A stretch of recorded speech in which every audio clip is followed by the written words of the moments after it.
Рэжым так баіцца праўды, што працягвае разгром незалежных медыя. Толькі за гэты тыдзень яны адабралі карпункт у Еўрарадыё. Прыйшлі з ператросам да рэдактара брэсцкай газеты, аршанскага парталу, рэдакцыі «Інтэкспрэс». Напалі і на нашу ніву. Наша ніва – гэта не проста сайт.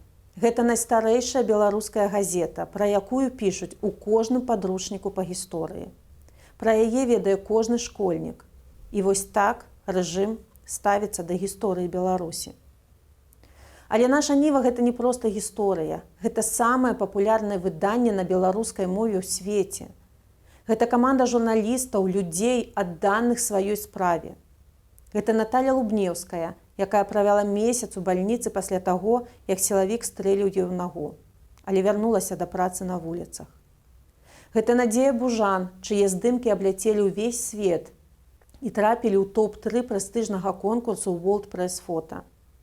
Гэта галоўны рэдактар Ягор Марціновіч, якога сёння пасля ператрусу са звязанымі рукамі вывелі сілавікі. Рэжым так баіцца праўды, што блакуе ўсе незалежныя СМІ, не выдае акрэдытацыі замежным журналістам, зачыняе карпункты, арыштоўвае рахункі рэдакцый і схаваў за краты рэдактараў. Яны спадзяюцца, што калі выкрасці журналістаў і зачыніць медыя, людзі забудуцца пра фальсіфікацыі, гвалт і рэпрэсіі рэжыму. Але наша памяць і праўда ўсё роўна мацней.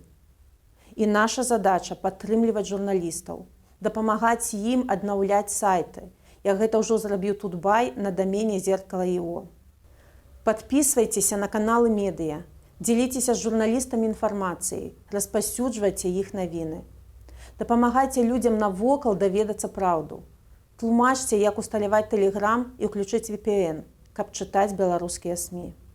Менавіта яны зараз пішуць сучасную гісторыю Беларусі.